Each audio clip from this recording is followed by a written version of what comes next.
डाळ तांदूळ न भिजवता किंवा न आंबवता अगदी 10 मिनिटात तयार होणारा इथे मी तांदळाच्या पिठाचा डोसा बनवलेला आहे. इथे बघू शकता अगदी छान असा आपला डोसा दिसत आहे. त्याचबरोबर या डोश्याबरोबर खाण्यासाठी इथे मी नारळाची चटणी बनवलेली आहे. तीही अगदी पटकन होते, त्यामुळे सकाळच्या गडबडीत नाश्त्यासाठी अगदी परफेक्ट रेसिपी आहे. नमस्कार, जया इंडियन रेसिपी चॅनलमध्ये सर्वांचं खूप खूप स्वागत आहे. तांदळाच्या पिठाचा डोसा बनवण्यासाठी सुरुवातीला आपल्याला एक बॅटर बनवायचा आहे. त्यासाठी मिक्सरच्या भांड्यामध्ये घरातील एका वाटीने बरोबर 1 वाटी तांदळाचं पीठ घेतलेलं आहे. तुम्ही तांदळाचं पीठ विकतही घेऊ शकता किंवा आपण जे नेहमी तांदळाची भाकरी करण्यासाठी पीठ वापरतो ना, तेच पीठ वापरलेलं आहे. 2 चमचे बारीक रवा टाकलेला आहे. रवा घातल्यामुळे डोसा अगदी छान कुरकुरीत होतो. त्याचबरोबर 1 चमचा बेसन पीठ टाकलेलं आहे. बेसन पिठामुळे डोसा छान खमंग होतो. त्याचबरोबर 1 चमचा साखर टाकलेली आहे. साखर टाकल्यामुळे डोशाला अगदी एकसारखा सोनेरी कलर येतो. ज्या वाटीने इथे मी तांदळाचं पीठ घेतलेलं होतं, त्याच वाटीने बरोबर अर्धी वाटी दही घेतलेलं आहे आणि त्याच सेम वाटीने 1 वाटी बरोबर पाणी ओतलेलं आहे. 1 छोटा चमचा मीठ टाकलेलं आहे आणि आता आपल्याला हे छान असं मिक्सरला फिरवून याचं बॅटर बनवून घ्यायचं आहे. पाणी मी इथे सुरुवातीला 1च वाटी घातलेलं आहे. जर तुम्हाला बॅटरची कन्सिस्टन्सी घट्ट वाटली तर आणखी तुम्ही याच्यामध्ये पाणी घालू शकता, पण सुरुवातीला जास्त पाणी घालायचं नाही, नाहीतर हे डोश्याचं बॅटर खूप जास्त पातळ होऊ शकतं. इथे आता मी हे छान असं मिक्सरला फिरवून घेत आहे. इथे बघू शकता मस्त असं आपलं मिक्सरला फिरवून झालेलं आहे. आता इथे मी बॅटरची कन्सिस्टन्सी चेक करणार आहे. इथे बघू शकता असं मी हलवून घेतलेलं आहे आणि इथे हे बॅटर आहे ना, ते खूप जास्त घट्ट वाटत आहे. डोश्यासाठी अगदी घट्ट बॅटर नको असतं, थोडीशी मध्यम कन्सिस्टन्सी हवी असते. त्यामुळे मी आणखी अर्धी वाटी याच्यामध्ये पाणी घातलेलं आहे. पुन्हा एकदा मी छान असं मिक्सरला फिरवून घेतलेलं आहे आणि इथे मी एका मोठ्या बाउलमध्ये सर्व बॅटर काढलेलं आहे. इथे बघू शकता आता याची कन्सिस्टन्सी मला परफेक्ट वाटत आहे. डोश्यासाठी खूप जास्त पातळ किंवा खूप जास्त घट्ट बॅटर नको असतं. त्याची कन्सिस्टन्सी अशाच पद्धतीने मध्यम अशी हवी आहे. त्याचबरोबर हे जे बॅटर आहे ना, त्याच्यामध्ये अजिबात गाठी नको आहेत. इथे बघू शकता अगदी छान असं आपलं बॅटर तयार झालेलं आहे. आता हे बॅटर मी थोडा वेळ असं साईडला ठेवणार आहे, कारण याच्यामध्ये आपण रवाही घातलेला आहे, तोही व्यवस्थित भिजला जातो. डोश्याचं बॅटर भिजत आहे तोपर्यंत आपण एक डोश्याबरोबर खाण्यासाठीची चटणी बनवणार आहे. त्यासाठी इथे मी सुकं खोबरं थोडंसं घेतलेलं आहे. त्याचबरोबर कोथिंबीर, 2 लसूण पाकळ्या, 1 हिरवी मिरची. मिरची तुम्ही आवडीप्रमाणे कमी जास्त करू शकता. अर्धा ते पाऊण इंच आलं घेतलेलं आहे आणि 3 ते 4 चमचे इथे मी डाळ घेतलेला आहे, म्हणजे फुटाण्याची जी डाळ असते ना, ती घेतलेली आहे.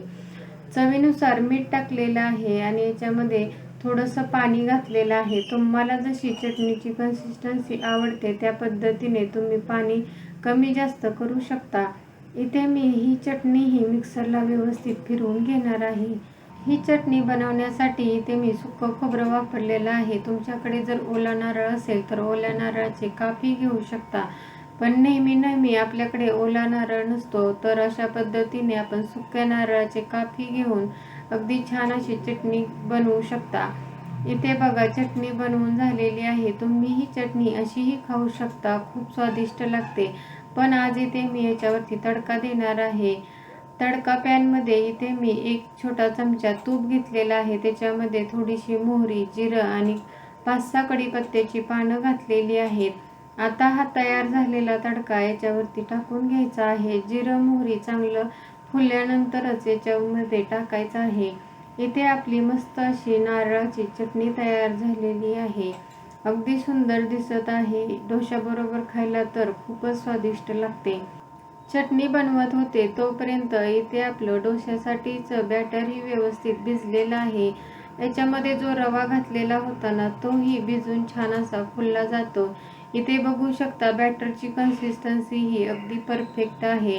हे आपलं डोसा बनवण्यासाठीचं व्यवस्थित असं बॅटर तयार झालेलं आहे. आता इथे मी एक छोट्या चमच्याने अर्धा चमचा इथे मी बेकिंग सोडा म्हणजेच खायचा सोडा टाकलेला आहे. खायचा सोडा टाकला नाही तरीही आपले डोसे छान होतात, पण असा सोडा टाकल्यामुळे डोसे छान जाळीदार होतात. इथे मी सोडाही या बॅटरमध्ये व्यवस्थित असा मिक्स करून घेतलेला आहे. आता आपण पटकन व्यवस्थित डोसे बनवून घेऊयात. त्यासाठी इथे मी अगोदरच डोसा तवा छान कडकडीत गरम करून घेतलेला आहे. त्याच्यावरती अशा पद्धतीने थोडंसं पाणी ओतायचं आहे, जेणेकरून या तव्याचं टेम्परेचर कमी होईल. त्यानंतर असं एखादं स्वच्छ कापड घ्यायचं आहे आणि कापडाने सर्व पाणी पुसून घ्यायचं आहे, जेणेकरून या तव्याचं टेम्परेचर कमी होतं. आता पुन्हा एकदा आपण ज्यावेळेस डोसा बॅटर तव्यावरती टाकणार आहे ना, त्यावेळेस असं अगदी खालून हलवून घ्यायचं आहे, कारण जे तांदळाचं पीठ आहे ना ते खाली जाऊन बसतं. आता इथे डोसा व्यवस्थित असा आपल्याला बनवून घ्यायचा आहे. त्यासाठी इथे मी डोसा तव्यावरती साधारणतः 1.5 पळी बॅटर ओतलेला आहे आणि आपल्याला नेहमी जसा डोसा आपण बनवतो ना त्याच पद्धतीने बनवायचा आहे. इथे मी व्हिडिओ दाखवत आहे ना त्या पद्धतीने असं गोल गोल फिरवत आपल्याला छान असा डोसा पसरवून घ्यायचा आहे. इथे बघू शकता लगेच याला छान अशी जाळी यायला सुरुवात झालेली आहे. गॅसची फ्लेम इथे कमीच ठेवायची आहे, म्हणजे आपला डोसा अगदी कुरकुरीत असा भाजला जातो. इथे थोड्या वेळानंतर असा डोसा वरून सुकला की याच्यावरून तेल, तूप किंवा बटर लावू शकता, जेणेकरून डोसा अगदी छान असा भाजला जातो आणि याला जास्त अशा चिरा जात नाहीत. इथे मी या डोश्याला तूप लावून घेत आहे आणि छान असा खालच्या साईडने सोनेरी कलर येईपर्यंत आपल्याला भाजून घ्यायचा आहे. त्याचबरोबर सर्व साईडने एकसारखा भाजावा, त्यासाठी असं सर्व बाजूने हा जो तवा आहे ना तो आपल्याला हलवायचा आहे, म्हणजे सर्व बाजूने व्यवस्थित असा डोसा शेकला जातो. इथे थोड्या वेळानंतर वरून तुम्हाला दिसत असेल की असा थोडासा पिवळसर किंवा लालसर कलर आलेला आहे, म्हणजे समजायचं आहे की डोसा अगदी छान असा खालच्या साईडने शेकलेला आहे. इथे बघू शकता अगदी सुंदर कलर आलेला आहे, जाळीही अगदी सुंदर आलेली आहे. तुम्ही हवं तर डोसा एका साईडनी शेकला किंवा भाजला तरीही चालू शकते.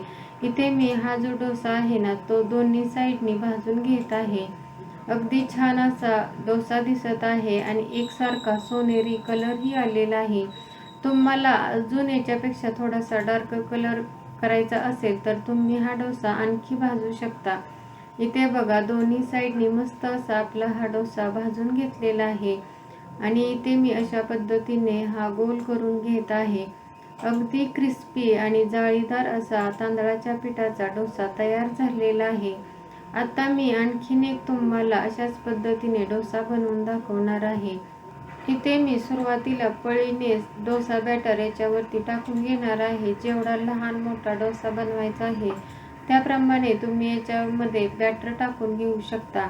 त्यानंतर असं पळीने आपल्याला गोल गोल हलवून घ्यायचं आहे, म्हणजे डोसा पसरवून घ्यायचा आहे, जेणेकरून अगदी छान असं हे बॅटर एकसारखं पसरलं जातं, कुठे जास्त जाड किंवा पातळ होत नाही.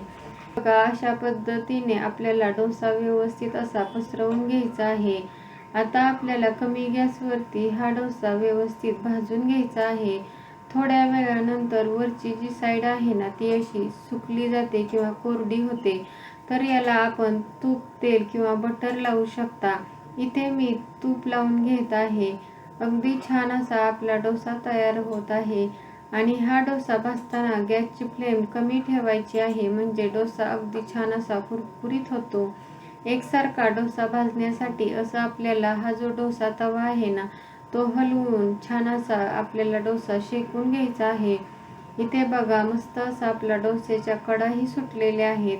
डोसाही अगदी छान खालून सोनेरी कलर येईपर्यंत भाजून घेतलेला आहे आणि अशा कडा सुटल्या की मग आपल्याला हा डोसा काढून घ्यायचा आहे. इथे बघू शकता डोश्याला अगदी एकसारखा कलर आलेला आहे. याच्यामध्ये जी आपण साखर घातलेली आहे ना त्यामुळे या डोश्याला अगदी एकसारखा सोनेरी कलर येतो.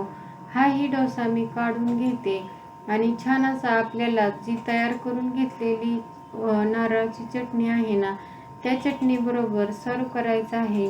तुम्हाला जर हा व्हिडिओ आवडला असेल तर व्हिडिओला लाईक करा, शेअर करा. चॅनलवरती नवीन असाल तर प्लीज चॅनलला सबस्क्राईब करा. त्याच्या शेजारी जे बेल आयकॉन आहे तेही प्रेस करा, म्हणजे नवीन व्हिडिओचं नोटिफिकेशन भेटेल. व्हिडिओ शेवटपर्यंत पाहिल्याबद्दल खूप खूप धन्यवाद. पुन्हा भेटूया अशाच नवीन रेसिपी बरोबर. तोपर्यंत मस्त खा, हेल्दी राहा. नमस्कार.